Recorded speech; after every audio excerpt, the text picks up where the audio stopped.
வணக்கம். நான் உங்க முத்துக்குமாரி. இந்த வீடியோவில் நாம் மிதுன ராசிக்கான தமிழ் புத்தாண்டு ராசி பலனை பார்க்க போகிறோம்.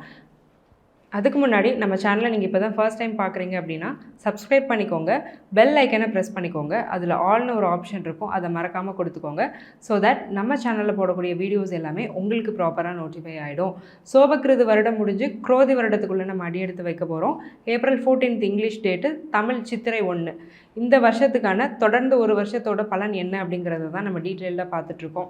பாசிட்டிவ் என்ன இருக்குது, நெகட்டிவ் என்ன இருக்குது, சில விஷயங்கள் வேண்டாதது இருந்தால் என்னென்ன ஸ்டெப்ஸ் எடுத்தால் அதை ஓவர் கம் பண்ணி இந்த வருஷத்தை இன்னுமே பாசிட்டிவாக பெனிஃபிட்டாக மாற்ற முடியுங்கிறது தான் இந்த வீடியோவோட நோக்கம். ஸோ வீடியோக்குள்ளே நம்ம போயிடலாம். மிதுன ராசிக்கு நல்லா இருக்குது இந்த வருஷம், கண்டிப்பாக நல்லாயிருக்கு. ஏன்னா அஷ்டம சனி முடிஞ்சதுலேருந்தே மிதுன ராசி நிறைய விஷயங்கள்லேருந்து ரெக்கவர் ஆகிட்டு தான் இருக்கீங்க. குரு பயிற்சி அப்படிங்கிறது மே மந்த் நடந்திருக்கு, அந்த வீடியோவும் நம்ம போட்டிருக்கோம். நீங்கள் அதை மறக்காமல் செக் பண்ணி பார்த்துக்கோங்க. குரு பயிற்சி ரொம்ப பாசிட்டிவான விஷயம் தான். அதுலேயும் ப்ளஸ் அண்ட் நெகட்டிவ்ஸ் நம்ம போட்டிருக்கோம். ரொம்ப பாசிட்டிவ் தான் மிதுனத்துக்கு இருக்குது. மித்தபடி சாட்டன், ராகு, கேது தான் மேஜர் டிரான்சிட். இந்த 4 கிரகங்கள் தான். மித்த கிரகங்கள்லாம் சின்ன சின்ன டிரான்சிட் நடந்திருக்கு. மிதுனத்துக்கு நம்ம ஓவராலாக பார்த்துட்ருக்கோன்னா 10ஆம் இடத்துல புதன் உட்காந்துருக்கிறதுனால ரொம்ப கரியர் ஓரியன்டாக இந்த வருஷத்தில் நீங்கள் இருக்க போகிறீங்க. So self improvement, self realisation அப்படிங்கிறது ரொம்ப அதிகமாக இருக்க போது. ஃப்ரெண்ட்ஷிப்பில் ரொம்பவே கவனமாக இருக்க வேண்டிய வருஷம் இந்த வருஷம். ஒவ்வொரு செக்டாரில் உள்ள மிதுன ராசிக்காரங்களுக்கு இந்த வருஷம் எப்படி இருக்க போகுதுங்கிறது ஒன் பை ஒன்னாக பார்த்துலாம். First of all business. So business அப்படின்னு நீங்கள் எடுத்துக்கிட்டிங்க அப்படின்னா 6ஆம் அதிபதி செவ்வாய் இல்லையா? செவ்வாய் சனியோடு இருக்கிறாரு. லாஸ்ட் 1 இயராக பிஸ்னஸ் சுத்தமாக நல்லா இல்லை. படாத அடி இல்லை, தேவையில்லாத அகலக்கால் வச்சு நிறைய விஷயங்களை நம்ம லாஸ் பண்ணோம். அதனால் நிறைய அவமானம், அசிங்கம், வம்பு வழக்குன்னு வந்தது. நிறைய பேர் பிஸ்னஸ் சரியில்லாமல் தப்பானப்பட்ட பணத்தை கொடுத்துட்டு கோர்ட் கேஸ்ன்னு அலைஞ்சிட்டு இருந்த மிதுன ராசிக்காரங்களும் இருக்காங்க. சரி, அப்போ இதே விஷயந்தான், இதே நிலைமை தான் இந்த வருஷமும் தொடர போதா அப்படின்னா கண்டிப்பாக இல்லை. என்ன ரீசன் அப்படின்னா செவ்வாய் லிஃப்ட் ஆயிடுவார் சாட்டன்லேருந்து. So second half of the year, அதாவது 2024 செகண்ட் ஹாஃப். இப்போ தமிழ் நீங்கள் சித்திரை எடுத்துக்கிட்டிங்கன்னா ஒரு ஆனி மாதத்துலேருந்தே ரொம்ப நல்லா இருக்க போகிறீங்க. ஒரு ஜூன் மந்த்லேருந்தே பிஸ்னஸ் அப்படிங்கிறது ரொம்ப நல்லா போக போகுது. ஏன்னா சனி மட்டும்தான் அங்கே இருப்பார், செவ்வாய் லிஃப்ட் ஆயிடுவார். செவ்வாய் ஆட்சியாகும் பட்சத்துலலாம் ஹார்ட்வேர், ஆட்டோமொபைல்ஸ் அல்லது ஒரு medical laboratory, medical shop, transport, real estate இந்த மாதிரியான பிஸ்னஸில் இருக்கிறவங்களுக்கு ரொம்ப நல்லா இருக்க போகுது. அப்போ மித்தவங்களுக்குலாம் நல்லா இருக்காதுன்னு இல்லை, இவங்கெல்லாம் ஒரு ஸ்பெஷல் மென்ஷன். இந்த செக்டரில் நீங்கள் ஏதாவது பிஸ்னஸ் தொடங்கணும், ஈவன் ஃபுட் இண்டஸ்ட்ரி ரொம்ப நல்லாயிருக்கும். இந்த செக்டரில் நீங்கள் பிஸ்னஸ் தொடங்கணும் அப்படின்னு நினச்சிங்கன்னா கூட மிதுன ராசியில் இருக்கக்கூடிய அன்பர்கள் புது பிஸ்னஸில் இந்த ஐடியா என் மைண்டில் இருக்குது ஆனால் பண்ணலாமான்னு ஒரு டவுட் இருக்குன்னா உங்கள் சொந்த ஜாதகத்தையும் ஒரு கன்சல்ட் பண்ணிக்கோங்க. அந்த கன்சல்டேஷனும் ரொம்ப முக்கியம். அதோடு இந்த கோச்சாரம் 100% சப்போர்ட் பண்ணுது. ஸோ இந்த மாதிரி பிஸ்னஸ் ஏதாவது பண்ணலான்னு உங்கள் தாட்டில் இருக்குன்னா இதை நீங்கள் கண்டிப்பாக உடனே எக்ஸிக்யூட் பண்ணிடலாம்.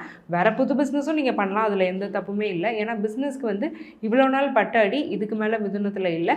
லாபம் அப்படிங்கிறது ரொம்பவே நல்லா இருக்க போகுது. பொதுவாகவே மிதுன ராசி நேயர்களுக்கு மேக்ஸிமம் ப்ராஃபிட் எடுக்கக்கூடிய ராசி தான். எப்போவாது இந்த மாதிரி ஒரு குழம்புனா ஒரு மந்த நிலையில் இருந்தால் தான் ப்ராஃபிட்டுங்கிறது வராது. ஏன்னா சமயோஜித புத்தி அப்படிங்கிறது மிதுனத்துக்கு ரொம்பவே ஸ்ட்ராங்காக இருக்கும். சரிங்க, ஓகே, பிஸ்னஸ் சொல்லிட்டீங்க. நாங்கள் பிஸ்னஸ்லலாம் இல்லை, நாங்கள் ஒரு ஜாப் ஒர்க்கிங் கம்யூனிட்டி. நான் இனிமேலும் ஜாபில் தான் கண்டினியூ பண்ண போகிறேன். எனக்கு எப்படி இருக்குது இந்த வருஷம் அப்படின்னு பார்த்துக்கிட்டிங்க அப்படின்னா 10ஆம் இடத்துல உச்ச சுக்கிரன் இல்லையா? ஸோ அப்போது கரியர் அப்படிங்கிறது ரொம்பவே நல்லா இருக்க போது. ஒரு அன்எக்ஸ்பெக்டடான டைமில் ஒரு ரெப்யூட்டட் ஆர்கனைசேஷன்லேருந்து ஒரு வேலை கிடைக்குது. நானே எதிர்பார்க்கல. இன்டர்வியூ நான் ரொம்பவே ஒன்றும் எனக்கு சாட்டிஸ்ஃபைடாக இல்லை, நான் நல்லா பண்ணல, எனக்கு இந்த வேலை கிடைக்காதுன்னு தான் நினச்சேன். ஆனால் எனக்கு வேலை கிடச்சிருச்சு. நான் இன்னும் 2-3 மாதம் ஆகும்னு நினச்சேன், ஆனால் நான் தேடினதும் எனக்கு வேலை கிடச்சிருச்சு. நான் எக்ஸ்பெக்ட் பண்ணதை விட நல்ல பேக்கேஜ், ஆஃபீஸ் எனக்கு ரொம்ப பிடிச்சிருக்கு, நிம்மதியாக வேலை செய்கிறேன், என் லைஃப் இதில் செட்டில் ஆயிருங்கிற நம்பிக்கை வருதுங்கிற அளவுக்கு ஒரு நல்ல வேலை இந்த வருஷத்தில் கிடைக்கும். இருக்கக்கூடிய ஜாப்ல இருந்தும் நீங்கள் மாறணும்னு நினச்சிங்கன்னா நீங்கள் பண்ணக்கூடிய அந்த சேஞ்ச் அப்படிங்கிறது ரொம்ப ஃப்ரூட்ஃபுல்லாக இருக்கும். எதனால் இந்த ஜாப் சேஞ்ச் அப்படிங்கிறது ஃப்ரூட்ஃபுல்லாக இருக்கும்னு நான் சொல்கிறேன்னா 12ல் குரு. ஸோ இருக்கிற இடத்துல ரொம்ப கஷ்டமாக இருக்குது, எனக்கு ஒரு ட்ரான்ஸ்ஃபர் வேணும், வேறு ஒரு ஊருக்கு போயிட்டேனோ இல்லை வேறு ஒரு ஆஃபீஸ்க்கு மாறிட்டேன்னா எனக்கு இன்னும் பெட்டராக இருக்கும், நீங்கள் எக்ஸ்பெக்ட் பண்ணி ட்ரான்ஸ்ஃபரை எதிர்பார்க்குறீங்க அப்படின்னா அந்த ட்ரான்ஸ்ஃபர் கிடைக்கும். இந்த வேலையே எனக்கு பிடிக்கல, நான் சுத்தமாக இந்த வேலையை குட் பண்ணிட்டு வேறு வேலைக்கு போகிறேனாலும் அந்த வேலையும் கிடைக்கும். ஸோ இதுதான் பிஸ்னஸ்க்கும் ஜாபுக்கும் நல்லாவே இருக்குது. இதில் பாசிட்டிவ்ஸ் தான் நிறையா இருக்குது. ஓகேங்க, இது பிஸ்னஸ் ஜாபை பற்றிலாம் சொல்லிட்டீங்க. ரொம்ப வருஷமாக அலைன்ஸ் தேடிட்டுருக்கோம், எப்படி இருக்குது? 7ஆம் அதிபதி 12ல் இருக்கார்.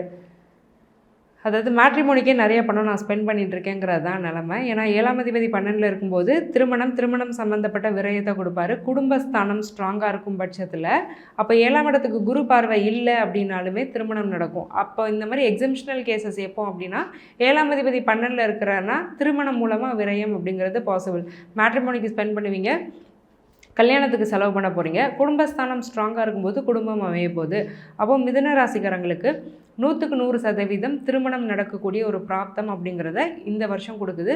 பொண்ணோ பையனோ டிஸ்டன்ட் ரிலேட்டிவாவோ அல்லது ஒரு டிஸ்டன்ட் ரிலேட்டிவோட ரெஃபரன்ஸ் மூலமாகவோ கிடைச்ச பையனாவோ பொண்ணாவோ இருப்பாங்க. ஆனால் ரிலேஷன்ஷிப்பில் இருந்துட்டு ரிலேஷன்ஷிப்பை மேரேஜை கன்வெர்ட் பண்ணணும்னு நினச்சிட்டு இருக்கக்கூடிய மிதுன ராசிக்காரங்களுக்கான வருஷம் இது கிடையாது. அதே மாதிரி ரிலேஷன்ஷிப்குள்ளே போயிட்டோம், ஒருத்தரை லவ் பண்ணிட்டோங்கிறதுக்காக அதை கல்யாணத்துக்கு கொண்டு போகணும்னு நினைக்கிறது நல்ல விஷயந்தான். பட் கரெக்டான நபராங்கிறத யோசிச்சுக்கோங்க. தப்பான நபரை நீங்கள் சூஸ் பண்ணுறதுக்கான வாய்ப்பு இருக்குது. நாளைக்கு அது உங்கள் வாழ்க்கையை ரொம்பவே பாதிக்கும். அதே மாதிரி ரிலேஷன்ஷிப்பில் இருக்கிறவங்களுக்கு இன்னொரு ஸ்பெஷல் மென்ஷன் என்னென்னா 9th ஹவுஸ் வந்து நெகட்டிவாக இருக்கிறதுனால உங்களுடைய எக்ஸ் கேர்ள் ஃப்ரெண்டோ பாய் ஃப்ரெண்டோ யாரோ ஒருத்தர் மூலமாக ஒரு பிரச்சனை வர்றதுக்கோ இல்லை அவங்களுக்கு ஏதோ ஒரு லைஃப் டிஸ்டர்ப் ஆகிருக்கிறதுனால உங்களை டிஸ்டர்ப் பண்ணுறதுக்கோ வாய்ப்பு இருக்குது. ஸோ ஏதாவது ஒரு கம்யூனிகேஷன் ஒரு பாஸ்ட் ரிலேஷன்ஷிப்பில் வருதுன்னா அந்த கம்யூனிகேஷனை கம்ப்ளீட்டாக அவாய்ட் பண்ணிக்கிறது நல்லது. அந்த கம்யூனிகேஷன் உங்களை ஃப்யூச்சரில் ரொம்ப டிஸ்டர்ப் பண்ணும். ஸோ இந்த ஒரு விஷயத்தை மட்டும் கேர்ஃபுல்லாக மைண்டில் வச்சுக்கோங்க. சரிங்க, நாங்கள் married couple, husband and wife, எங்களுக்கு எப்படி இருக்க போகுது? ஹஸ்பண்ட்னா ஒய்ஃபுக்கு நிறைய செலவழிக்க போகிறீங்க, ஒய்ஃப்னா ஹஸ்பண்டுக்கு நிறைய செலவழிக்க போகிறீங்க. கொஞ்ச நாள் செப்பரேட்டாக இருக்க வேண்டிய ஒரு வாய்ப்பு இருக்குது. செப்பரேஷன்னா ஒன்றும் பயப்படாதீங்க. ஏதாவது அந்த ஒய்ஃப் ப்ரெக்னென்ட் ஆகி செப்பரேட் ஆகலாம். ஏன்னா 5th ஹவுஸ் வந்து ஸ்ட்ராங்காக இருக்கிறதுனால சைல்டு பர்த் ஸ்ட்ராங்கு. அல்லது ஒரு ட்ரான்ஸ்ஃபர், நான் ஆல்ரெடி ட்ரான்ஸ்ஃபரை பற்றி சொல்லியிருந்தேன். ட்ரான்ஸ்ஃபர்னால நீங்கள் செப்பரேட் ஆகலாம். அந்த ட்ரான்ஸ்ஃபர் உங்கள் கரியரை இன்டென்ஸ் ஸ்ட்ராங்காக போகுது. ரொம்ப ஒரு டெம்ப்ரவரியான செப்பரேஷன் தான், அதுக்கான வாய்ப்பு இருக்குது. அந்யோன்யம் அப்படிங்கிறது அதிகரிக்கும். இன்டிமேசி அப்படிங்கிறது ஹஸ்பண்ட் அண்ட் ஒய்ஃப்குள்ளே ரொம்பவே ஸ்ட்ராங்காக நல்லா இருக்க போகுது. சைல்டு பர்த் நல்லா இருக்க போகுது. 5th ஹவுஸ் வந்து ரொம்ப ஸ்ட்ராங் தான். Child birth is gonna be very good. Natural conceiving அந்த ஒரு விஷயம் வந்து ரொம்ப நல்லாயிருக்கும். நேச்சுரலாகவே கன்சீவ் ஆவீங்க. ட்ரீட்மெண்ட் வேணுமோன்னு பயந்தவங்களுக்கு கூட நேச்சுரலாக கன்சீவ் ஆகிறதுக்கான பிராப்தம், சுகப்பிரசவம், நார்மல் டெலிவரி நடக்கிறதுக்கான பிராப்தம் அப்படிங்கிறது ரொம்ப ஸ்ட்ராங்காக இருக்குது. ப்ரெக்னென்ட் லேடிஸ் வந்து ஹெல்த்தை மட்டும் கொஞ்சம் நல்லா பார்த்துக்கோங்க. பிளட் ப்ரெஷர் அதிகரிக்கிறதுக்கான வாய்ப்பு இருக்குது. ஏன்னா 5ஆம் அதிபதி வந்து உங்களுக்கு சுக்ரன் தான். சுக்ரன் வந்து புதன் ராகுவோட சேர்றதுனால ப்ரெஷர் அப்படிங்கிறது மன அழுத்தம், டென்ஷன்னால ப்ரெஷர் அதிகரிக்கிறதுக்கான வாய்ப்பு இருக்குது. 5ஆம் இடமான புத்திரஸ்தானத்தோடு அது தொடர்பு கொள்றதுனால நான் ப்ரெக்னென்ட் லேடிஸ்க்கு பிரத்யேகமாக இந்த பலனை நான் சொல்லிட்டு இருக்கேன். ஸோ ஹெல்த்தை மட்டும் கொஞ்சம் நல்லா பார்த்துக்கோங்க. பட் பேபிக்கு எந்த பயமும் இல்லை. நார்மல் டெலிவரி 100% பாசிபிள், அதில் எந்த டவுட்டும் இல்லை. சரிங்க, ஓகே. நாங்கள் அப்ராடில் இருக்கோம், எங்களுக்கு எப்படி இருக்க போகுது? 12ல் குரு இல்லையா?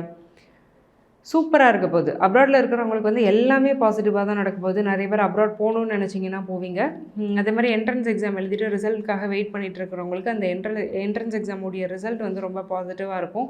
வெளிநாட்டுக்கு போக முடியும், வெளிநாட்டில் படிக்க முடியும். புதன் நீசமானாலும் சுக்ரன் கூட உச்சமாக இருக்கிறாரு. வீடு கொடுத்த குருவும் சுக்ரனும் பரிவர்த்தனையில் இருக்கிறாங்க. இது ஒரு பெரிய விஷயம் இல்லையா? 10-12 கம்யூனிகேட் ஆகும்போது என்ன ஆகும்?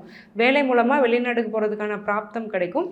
படிப்புக்காகவும் வெளிநாட்டுக்கு போக முடியும். ஏன்னா உங்களுக்கு 4ஆம் அதிபதியே புதன் தான். ஸோ ரொம்ப சூப்பராக இருக்குது. ஃபாரினில் இருக்கக்கூடிய மிதுன ராசிக்காரங்களுக்கு 100% ரொம்ப நல்லா இருக்கக்கூடிய வருஷம் தான். அதே மாதிரி இன்வெஸ்ட்மெண்ட்ஸ் பண்ணுறீங்க அப்படின்னா கோல்டில் இன்வெஸ்ட் பண்ணுறது ரொம்ப நல்லது. 11ல் சூரியன் இருக்கிறதுனால ட்ரேடிங் மூலமாகவும் உங்களுக்கு நல்ல லாபம் இருக்கும். உங்களுடைய தந்தையார் மூலமாக நல்ல லாபம் இருக்கும். அப்பாவோட ஹெல்த்தை அட் த சேம் டைம் நீங்கள் ரொம்ப நல்லா பார்த்துக்கணும். ட்ரேடிங் பண்ணுறவங்க எல்லாமே டே டைமில் பண்ணக்கூடிய ட்ரேடிங் வந்து ரொம்ப நல்லாயிருக்கும். கோல்டு இன்வெஸ்ட்மெண்ட் ரொம்ப நல்லது. நான் ஆல்ரெடி சொன்ன மாதிரி, ஏன்னா குரு ஸ்ட்ராங்காக இருக்கிறதுனால கோல்டில் நீங்கள் இன்வெஸ்ட் பண்ணும்போது ஃப்யூச்சரில் அது உங்களுக்கு நல்ல ப்ராஃபிட்டை கொடுக்க போகுது அப்படிங்கிறது தான் உண்மை. ஸோ ஓவராலாக பார்க்கும்போது ஃபினான்ஸ் இருக்கட்டும் ரொம்ப நல்லாயிருக்கு. ஃபேமிலி லைஃப் நல்லாயிருக்கு. ரிலேஷன்ஷிப்பில் சில விஷயங்களில் கேர்ஃபுல்லாக இருக்கணும்னு நம்ம சொல்லியிருக்கோம். ஹெல்த் அப்படின்னு பார்க்கும்போது பாசிட்டிவ் தான். ஹெல்த்தில் வந்து பெரிய மேஜர் ஹெல்த் த்ரெட்ஸ் வந்து ஒன்றுமே இல்லை. நல்லாவே ஆரோக்கியமாக நிம்மதியாக தான் இருக்க போகிறீங்க. ஸோ இவ்வளோ நேரம் நம்ம பார்த்துட்டு இருந்தது வெறும் ஜென்ரல் ப்ரெடிக்ஷன்ஸ் தான். உங்களுடைய ஜாதக பலன் என்னன்னு தெரியணும் அப்படின்னா கீழே இருக்க என்னுடைய நம்பருக்கு காண்டாக்ட் பண்ணி என்னுடைய அப்பாயின்மெண்ட்டை புக் பண்ணிக்கோங்க. நான் உங்களுக்கு ரொம்ப சிம்பிளான லைஃப் ஸ்டைல் ரெமெடிஸ் தான் சஜஸ்ட் பண்ணுவேன். அதில் பெனிஃபிட்டான கிளைண்ட்ஸோட லைனில் நீங்களும் பெனிஃபிட் ஆகணும்னு நான் மனசார வேண்டிக்கிறேன். ஆல் தி வெரி பெஸ்ட் மிதுனம். நன்றி, வணக்கம்.